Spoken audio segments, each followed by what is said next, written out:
자, 이제 오늘 하나님 말씀 같이 보겠습니다. 창세기 42장 15절에서 25절 말씀 같이 이렇게 읽도록 하겠습니다. 너희는 이같이 하여 너희 진실함을 증명할 것이라. 바로의 생명으로 맹세하노니 너희 막내 아우가 여기 오지 아니하면 너희가 여기서 나가지 못하리라. 너희 중 하나를 보내어 너희 아우를 데려오게 하고 너희는 갇히어 있으라. 내가 너희의 말을 시험하여 너희 중에 진실이 있는지 보리라. 바로의 생명으로 맹세하노니 그리하지 아니하면 너희는 과연 정탐꾼이니라 하고 그들을 다 함께 3일을 가두었더라. 사흘 만에 요셉이 그들에게 이르되 나는 하나님을 경외하노니 너희는 이같이 하여 생명을 보존하라. 너희가 확실한 자들이면 너희 형제 중 한 사람만 그 옥에 갇히게 하고 너희는 곡식을 가지고 가서 너희 집안의 굶주림을 구하고 너희 막내 아우를 내게로 데리고 오라. 그러면 너희 말이 진실함이 되고 너희가 죽지 아니하리라 하니 그들이 그대로 하니라. 그들이 서로 말하되 우리가 아우의 일로 말미암아 범죄하였도다. 그가 우리에게 애걸할 때에 그 마음의 괴로움을 보고도 듣지 아니하였으므로 이 괴로움이 우리에게 임하도다. 루벤이 그들에게 대답하여 이르되 내가 너희에게 그 아이에게 대하여 죄를 짓지 말라고 하지 아니하였더냐. 그래도 너희가 듣지 아니하였느니라. 그러므로 그의 핏값을 치르게 되었도다 하니 그들 사이에 통역을 세웠으므로 그들은 요셉이 듣는 줄을 알지 못하였더라. 요셉이 그들을 떠나서 울고 다시 돌아와서 그들과 말하다가 그들 중에서 시므온을 끌어내어 그들의 눈앞에서 결박하고 명하여 곡물을 그 그릇에 채우게 하고 각 사람의 돈은 그의 자루에 도로 넣게 하고 또 길 양식을 그들에게 주게 하니 그대로 행하였더라. 아멘. 자, 오늘 저는 여러분과 함께 부메랑이 들려주는 양심의 북소리라는 제목으로 같이 여러분과 또 창세기 연속 강의 말씀을 나누도록 하겠습니다. 자, 여러분, 사람은 어떤 존재일까요? 사람이라고 하는 존재는 어떤 존재일까요?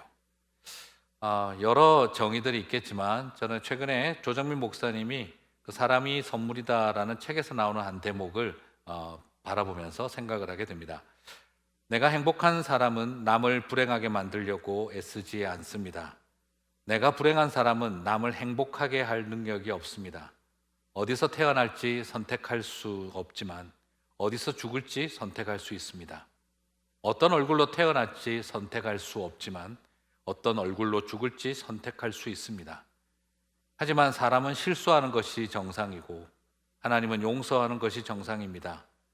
사랑이란 실수하는 사람을 용서하는 것이 정상이라는 깨달음입니다. 사랑은 사람과 하늘이 나눠 가진 성품입니다. 우리가 일을 하지만 일보다 더 중요한 것이 있습니다. 그건 사람입니다. 자신을 내려놓기 전에는 일이 중요하다고 생각했는데 시간이 갈수록 사람이 중요하다는 것을 느낍니다. 일은 실패하면 다시 시작할 수 있지만 사람과의 일은 한번 깨어지면 회복하기 힘듭니다. 관계가 고통스러운 까닭은 하나님에게만 찾을 수 있는 것을 사람에게서 찾기 때문입니다. 인간은 실수가 전공이고 부족함이 특징입니다. 참 지혜롭고 의미 있게 써주신 글이 아닌가 하는 생각을 하게 되어집니다.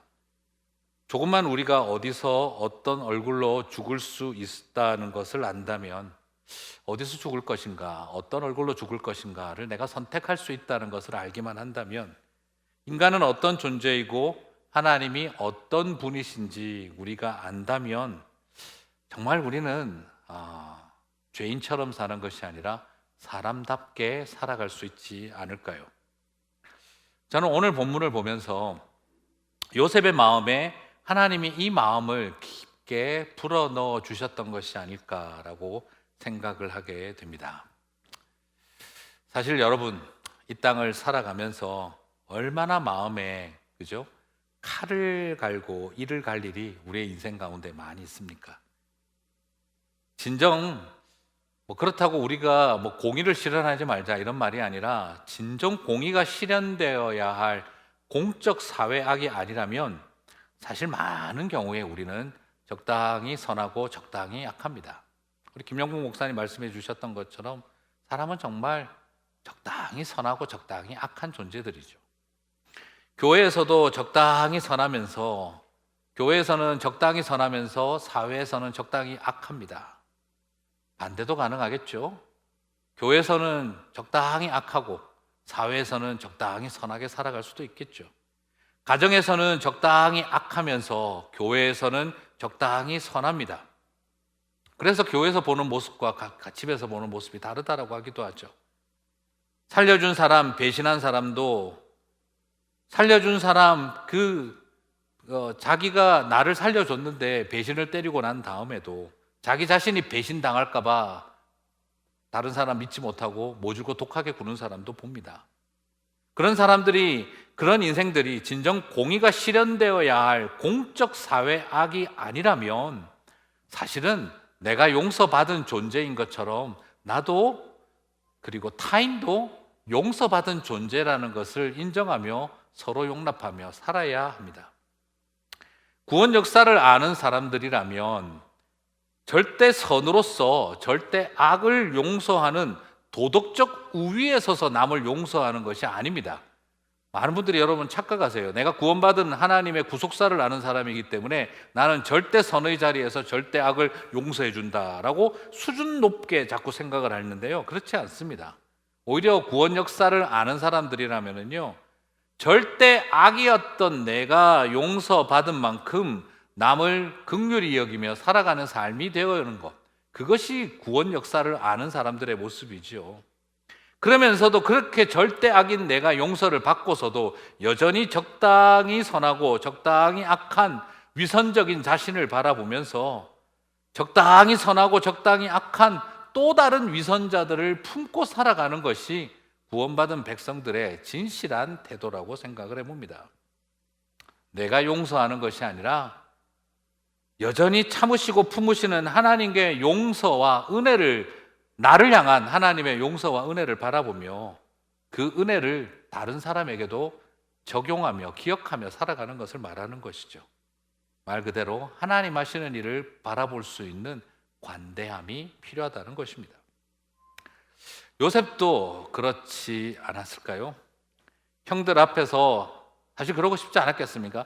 폭군처럼 좀 가오잡고 싶은 마음도 마음 한구석에는, 한켠에는 있었겠죠. 아니면 통 크고 쿨하게 내가 그대들을 용서하노라 하며 겸손하게 가오잡고 싶은 마음도 또 한켠에 두었을런지도 모릅니다. 하지만 고통을 통한 요셉의 가장 큰 변화가 있다고 한다면 하나님의 눈으로 보는 관점의 전환이었다라고 말씀드리고 싶어요. 그는 교만하게 가오를 잡는 것도 아니고 겸손하게 가오를 잡는 것도 아니라 하나님 하신 일의 관점에서 그 모든 것을 지켜보지 않았을까 하는 생각을 하게 됩니다. 그렇다고 그가 보고 싶은 것은 힘 있는 자신 앞에 비굴하게 머리 숙인 형님들도 아닐 것이었을 것입니다. 여러분, 내가 힘 가지고 사람들이 나 앞에서 머리 숙이면 기분이 좋을까요? 예전에 한국에 있을 때 학교의 유도부에다가 씨름 선수였던 애가 하나 있었는데요. 공부 잘하는 애들, 돈 있다고 또 목에 힘주는 애들, 자기 주먹과 힘으로 엎어치고 매치고 한 대 때리고 그 다음부터 자기 앞에서 설설 기고 그렇게 비굴해진 그들의 모습, 한동안 그렇게 잘난 척하다가 자기 앞에서 쥐죽은 듯이 그렇게 지내는 모습을 보니까 처음엔 기분 좋았는데 나중에 그것도 보기 싫더래요. 사람 마음이 누군가가 내 앞에서 머리 숙이고 다 있다면, 요셉이 만약 나중에 형님들이 자기만 보면 설설 기고 눈치 보고 살아갔으면 요셉은 폼나게 즐거웠을까요? 기분이 참 그렇다는 생각이 들었을까요? 또 내가 딱 한번 큰 마음 먹고 용서 딱 해주고 나니까 그 다음부터 나만 보면 용서해준 내 동생, 원수를 갚지 않은 우리 동생을 존경한다, 그렇게 눈물 흘리고 막 하는 모습만 봐도 처음에는 좋았을는지 몰라도 나중에 그것도 겸손한 척 하는 것도 한계가 있었겠죠. 그러나 더 중요한 것은 뭐였겠습니까? 그의 마음을 정말 기쁘게 하는 건 뭐였을까? 내 앞에서 설설기는 그들의 모습이 아니라 하나님의 은혜 앞에서 굴복당하고 함께 너도 나도 감격하며 하나님의 은혜를 노래하는 모습을 보는 것이 사실은 요셉의 가슴을 더 기쁘게 하지 않았을까요? 저는 그래서 이런 생각을 한번 해봅니다. 내가 힘이 있어서 사람들을 굴복시키는 행복? 내가 없이 겸손하게 쿨하게 해서 낮은 모습으로 그들이 내 앞에서 존중을 표하는 것을 보는 즐거움, 그런 건 다 결국 똑같은 모습입니다. 힘이 있어서나 용서해주는 쿨함도 아닙니다. 다 인간적인 내 모습인 거죠. 그러나 더 우리를 기쁘게 하는 것은 피해자였던 나나 가해자였던 형님들이 다 하나님 앞에서 굴복하게 되는 은혜죠. 우리는 그것을 보는 것이 가장 큰 위로입니다. 어쩌면 요셉의 심정도 이랬을 것 같습니다. 그래, 이 모든 지난날의 과정이 형님들이 한 짓이 아니라 하나님의 섭리로 모든 하나님이 하신 일이었다라고 고백하게 만든 하나님이시라면 내가 형님들을 회개시키고 용서할 일이 아니라 하나님이 그들을 깨닫게 하고 회개하게 하며 하나님의 치유와 용서가 일어나는 것을 봐야 한다. 나는 그것을 보고 싶다. 어쩌면 오늘 그 형님들 앞에 서 있는 요셉의 진짜 아름다운 심정은 이런 심정이 아니었을까 싶습니다. 그것을 생각하면, 이 관점으로 이해를 하면 지금부터 요셉의 행동은 하나님이 하시는 일을 보고 하나님의 하시는 일을 이루어가는 통로로서의 행동인 것을 보게 됩니다. 형님들에게 복수 한번 해보겠다는 뒤끝 장렬 같은 그런 어떤 은근한 심보가 아니라 하나님이 자신을 비도오신 과정을 형님들에게 적용하며 하나님이 하실 일들을 보고 싶은 요셉의 솔직한 심정은 아니었겠는가라고 생각해 봅니다.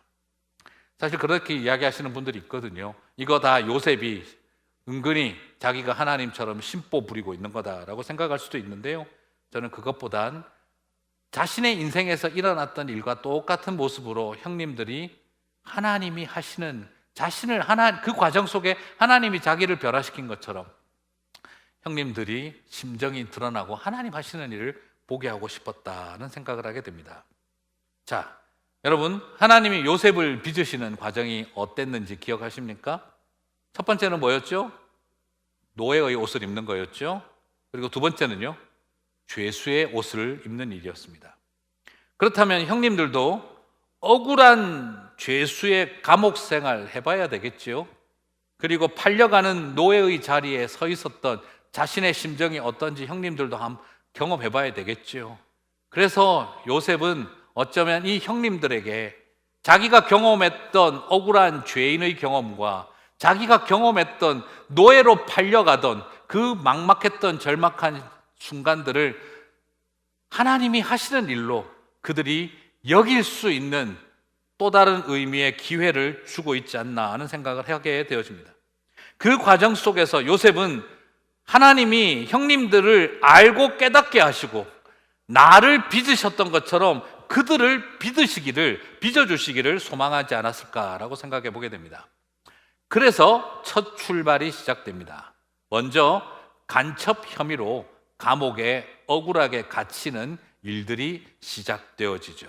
물론 나중에는 스스로 도적 혐의까지 지게 되는 그런 어떤 자리까지도 가게 됩니다만, 먼저 오늘은 간첩 혐의의 이야기까지만 살펴보겠습니다. 자, 창세기 42장 11절에서 12절을 봅니다. 우리는 다 한 사람의 아들로서 확실한 자들이니 당신의 종들은 정탐꾼이 아니니이다. 요셉이 그들에게 이르되 아니라 너희가 이 나라의 틈을 엿보러 왔느니라. 억울하기 그지없는 상황이죠. 덮어놓고 간첩 혐의를 뒤집어 씌웁니다.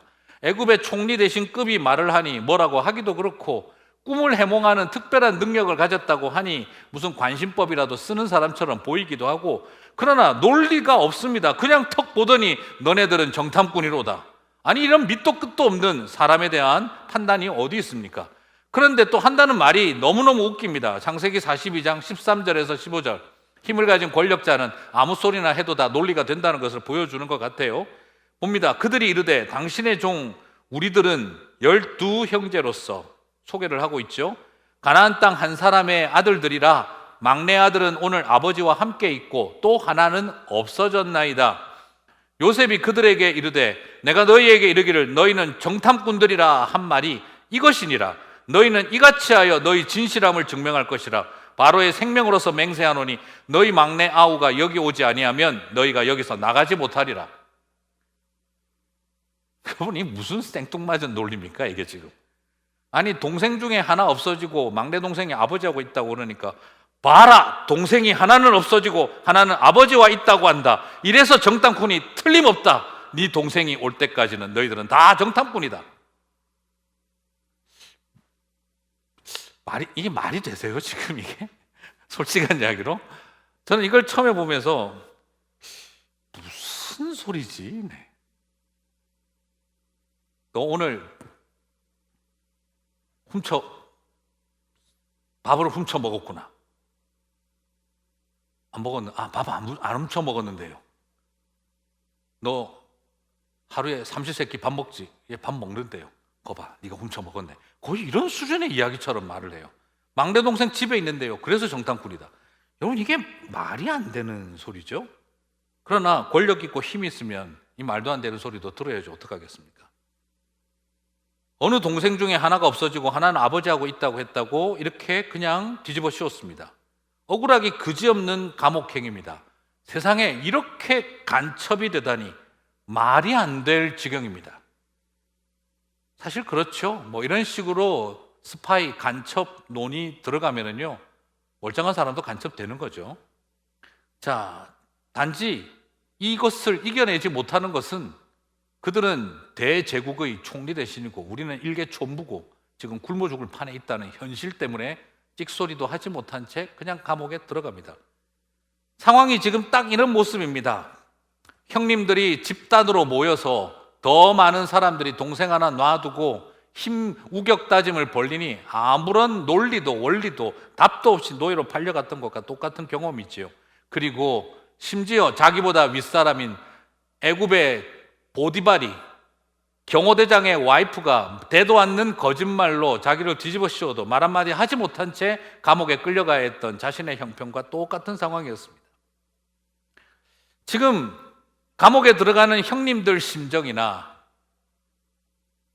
구덩이에 던져질 때 형님들에 의하여 구덩이에 처박힐 때 요셉의 심정이나 거의 같지 않았을까요? 요셉은 감옥에 몇 년 있었습니까? 창세기 우리가 살펴보면 3년 있었다라고 보게 되어집니다. 3년 동안 억울한 감옥 생활을 했습니다. 형님들은 17절을 보니 며칠 동안 있었습니까? 3일 동안 감옥에 가두었더라고 하니까 감옥에 3일 동안 있었습니다. 자신들의 행동이 부메랑이 되어 3년 동안 감옥에 갇혀있던 요셉과처럼 그들은 3일 동안 감옥 속에 갇혀보는 경험을 하게 됩니다. 그리고 창세기 42장 19절을 보시면 너희가 확실한 자들이면 너희 형제 중 한 사람만 그 옥에 갇히고 너희는 곡식을 가지고 가서 너희 집안의 굶주림을 구하고, 이렇게 말하고 요셉은 둘째 형님인 시므온을 결박하여 감옥에 가두어 버립니다. 너무 과하다고 생각하지 마세요. 3년을 감옥 생활했던 요셉입니다. 대신 형님들에게는 3일간의 시간밖에 감옥에 가두지 않았어요. 그리고 시므온은 형님들과 아버지가 마음만 잘 정하면 언제든지 데리고 올 수 있는 그런 상황이 되기도 했습니다. 그런데 여러분 아시는 것처럼 둘째 시므온이 성품이 굉장히 강하고 독했다라고 하잖아요. 그를 감옥에 집어넣으면서 억울하게 끌려가는 자의 삶, 억울하게 죽음의 문턱 앞에 서야 했던 자신의 그 심정을 그들과 공유하고 있는 것이죠. 자신의 겪은 3년의 억울한 감옥 생활, 그 속에서 요셉은 하나님의 섭리가 있었음을 알았던 것을 기억합니다. 비록 3일에 불과했지만 형님들은 이 상황에 어떤 반응이 나타나기 시작을 합니다. 하나님 하시는 일이 나타나죠. 바로 창세기 42장 21절에서 22절을 같이 한번 살펴보도록 하겠습니다. 그들이 서로 말하되 우리가 아우의 일로 말미암아 범죄하였도다. 그가 우리에게 애걸할 때에 그 마음의 괴로움을 보고도 듣지 아니하였으므로 이 괴로움이 우리에게 임하도다. 루벨이 그들에게 대답하여 이르되 내가 너희에게 그 아이에 대하여 죄를 짓지 말라고 하지 아니하였더냐. 그래도 너희가 듣지 아니하였었느니라. 그러므로 그의 핏값을 치르게 되었도다 하니. 3일이라는 짧은 시간을 통해 그들은 자신들이 저지른 죄를 발견하고 깨닫고 있습니다. 그리고 서로 그 죄를 고백하고 있습니다. 중요한 건 여기에서 서로 말하되라고 하는 표현입니다. 모두가 서로 돌이키면서 이건 다 우리 잘못 때문이었다라고 자신들의 행동을 범죄로 설명하고 있습니다. 어쩌면 오늘 이 분위기를 볼 때 요셉을 팔아치우고 난 다음 그들은 한 번도 이 이야기를 제대로 다루지 않았던 것 같아요. 그럴 만하죠. 형제들 사이에 요셉을 팔아치웠던 일은 거의 금기시되던 대화가 아니었겠나 싶습니다. 그 이야기를 서로 얼굴 쳐다보며 요셉 앞에서 처음으로 털어놓고 있습니다. 그리고 말하지 않습니까? 그가 애걸할 때에 우리가 듣지 아니하였다. 요셉의 마음의 괴로움이 우리의 괴로움이 되었다라고 이야기를 하고 있어요. 그 마음의 괴로움이 우리의 그 괴로움이 되었다라고 하고 있어요. 그리고 여기에 깨달음이 동반되고 있습니다. 21절, 그들이 서로 말하되 우리가 아우의 일로 말미암아 범죄하였도다. 그가 우리에게 애걸할 때에 그 마음의 괴로움을 보고도 듣지 아니하였으므로 이 괴로움이 우리에게 임하도다라는 이 한글 번역이 있는데요. 이 한글 번역에서 하나 빠진 게 있어요. 여기에 뭐가 빠졌냐 그러면 그랬구나 하는 탄식어가 빠져 있습니다. 우리 한글 번역에는 그게 지금 빠져 있는데요. 이렇게 보시면 됩니다. 그들이 서로 말하되 그랬구나. 우리가 아우의 일로 말미암아 범죄하였도다. 그랬구나. 그 아이가 애걸할 때에 우리가 듣지 않아서 그 마음의 괴로움이 우리의 괴로움이 되었구나. 그랬구나 하는 이 표현이 들어있습니다. 그들이 모든 상황이 자신들의 죄의 결과, 그들이 외면했던 그 애걸하는 소리, 그들이 외면했던 요셉의 마음의 괴로움이 이제 우리의 것이 되었구나. 그렇게 되었구나. 그들이 인정하고 있습니다. 부메랑이 돌아오면서 그들의 마음의 양심의 북소리가 울려 퍼지기 시작을 한 것이죠.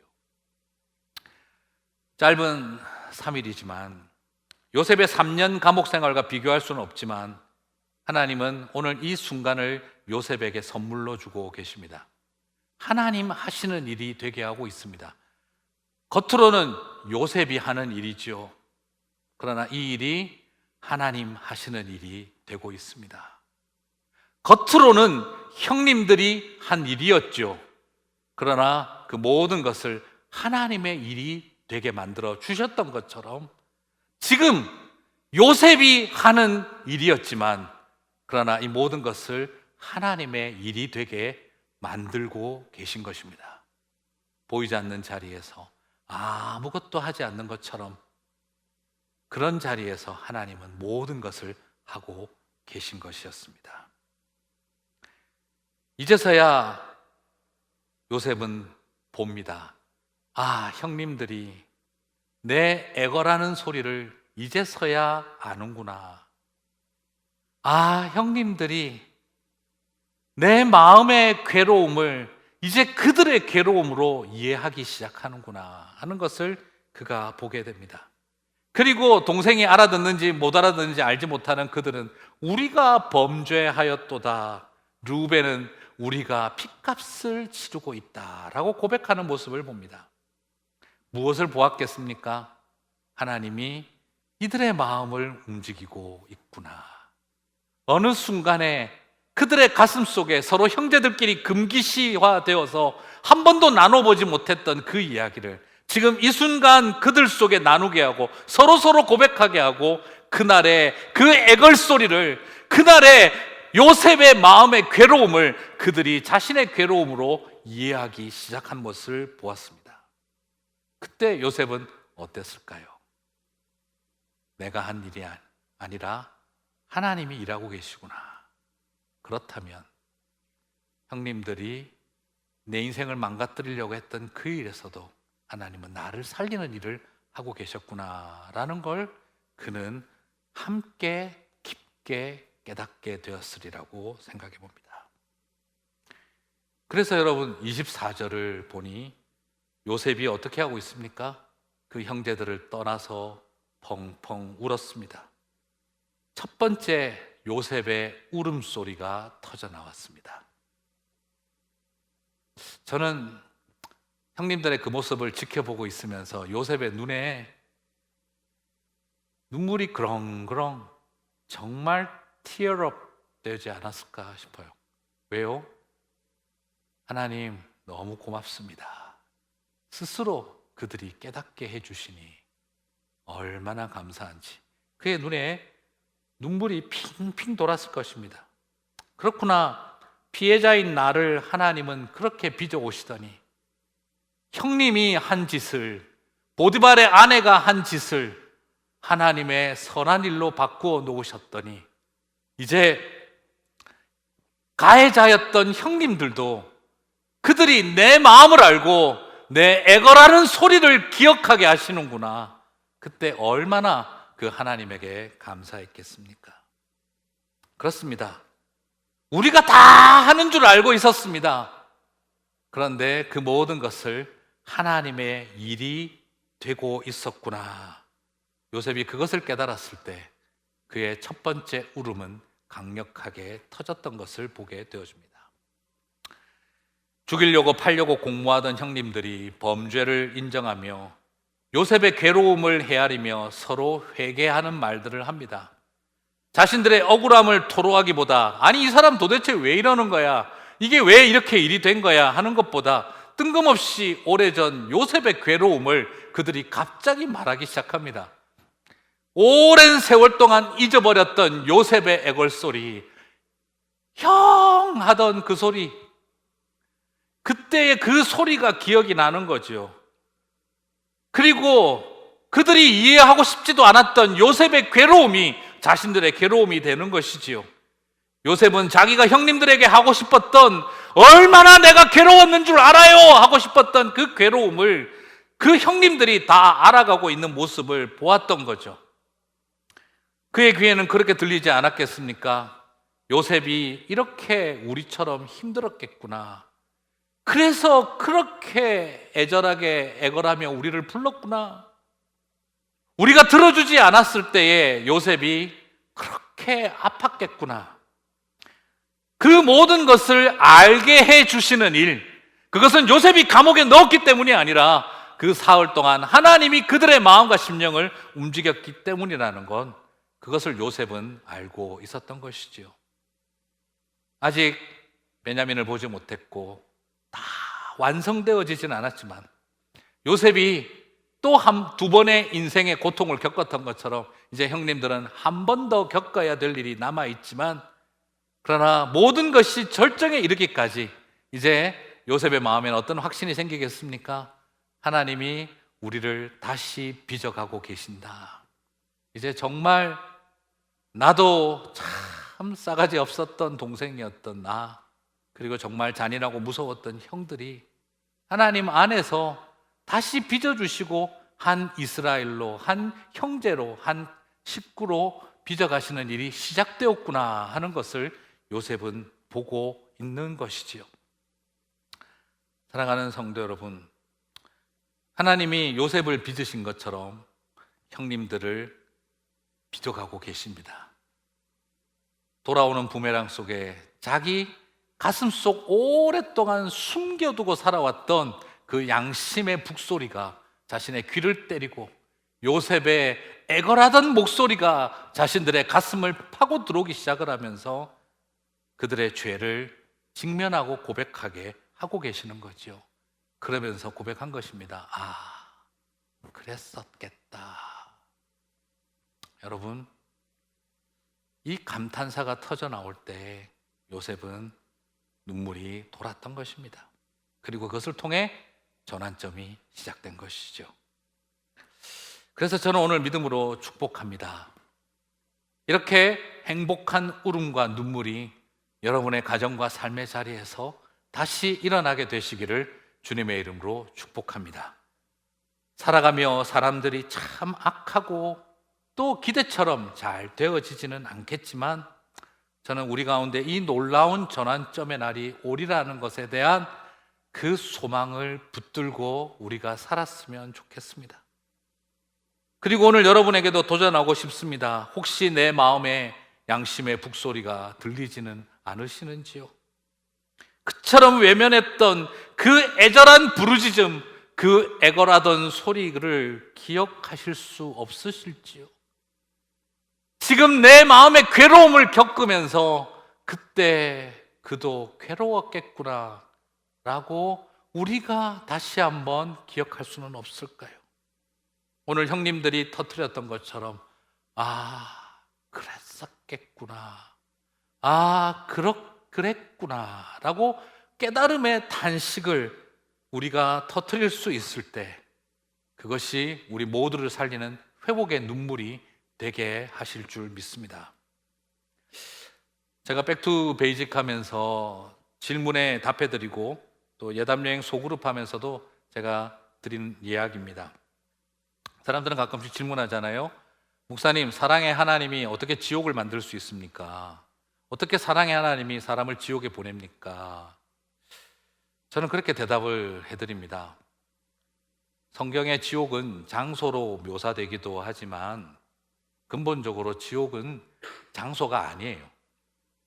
지옥은요, 하나님과 관계가 깨어진 상태를 말합니다. 하나님과 관계가 깨어진 상태는 그곳이 어디든 그냥 사망이고 지옥입니다. 하나님과의 관계가 형성이 되어 있으면 그 어디나 천국이고 그 어디나 영원한 생명입니다. 여러분, 어렵게 생각하지 마세요. 가정으로 보면 어떻습니까?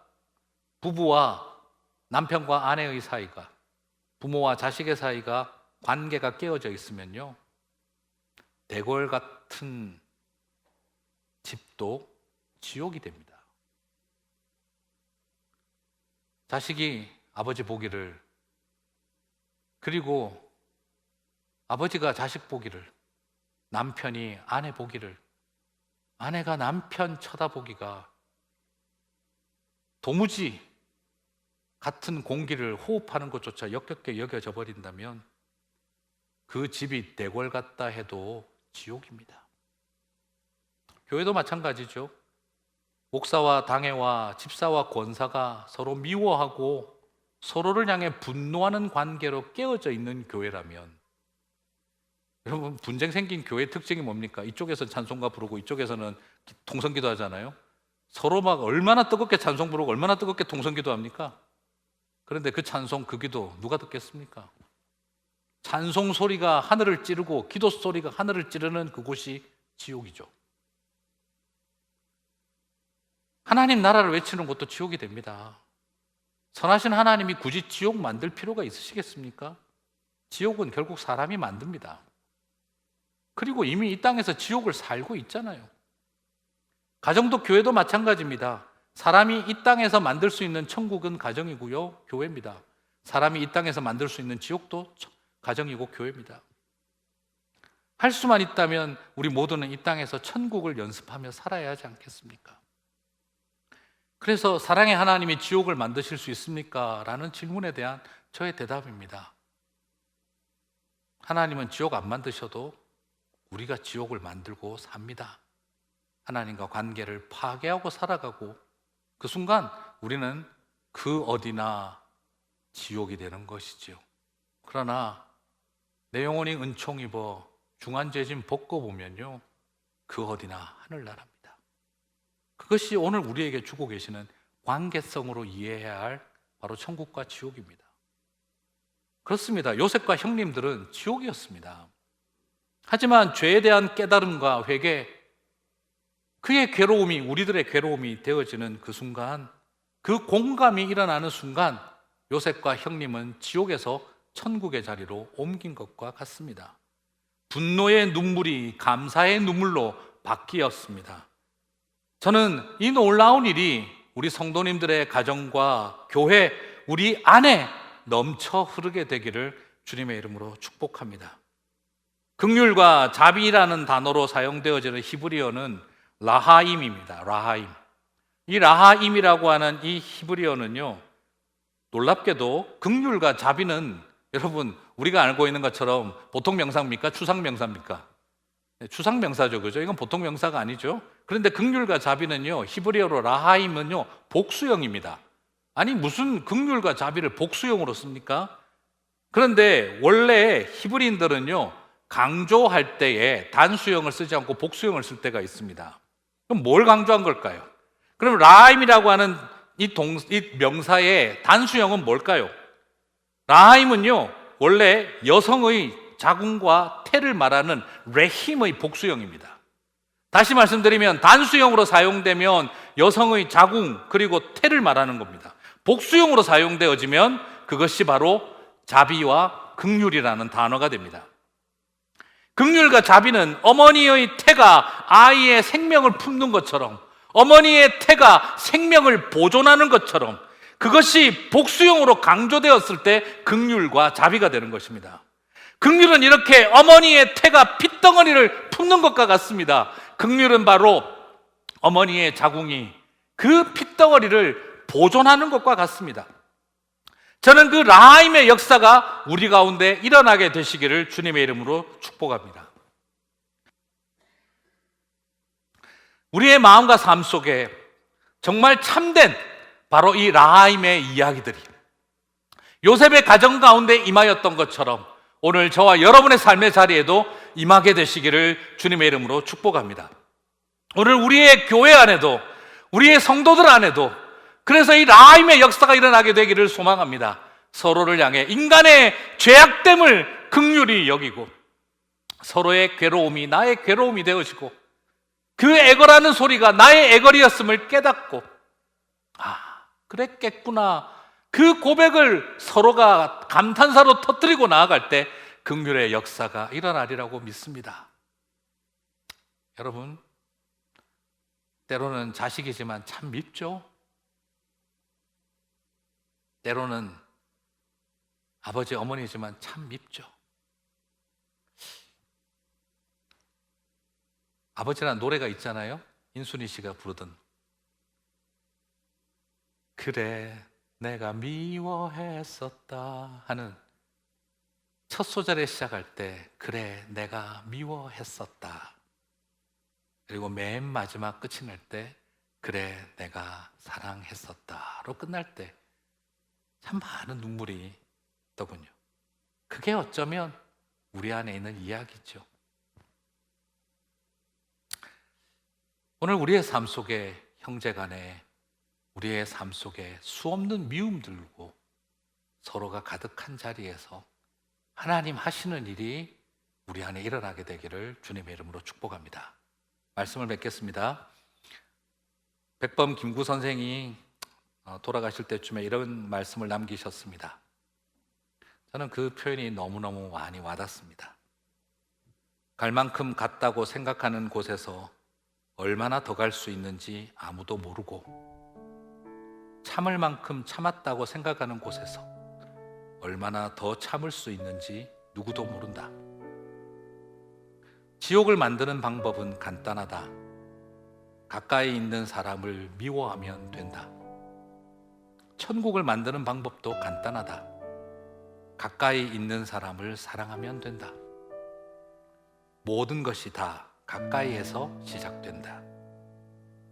상처를 받을 것인지 말 것인지 내가 결정한다. 또 상처를 키울 것인지 말 것인지 내가 결정한다. 그 사람 행동은 어쩔 수 없지만 반응은 언제나 내 몫이다. 산고를 겪어야 새 생명이 태어나고 꽃샘 추위를 겪어야 봄이 오며 어둠이 지나야 새벽이 온다. 기억하자.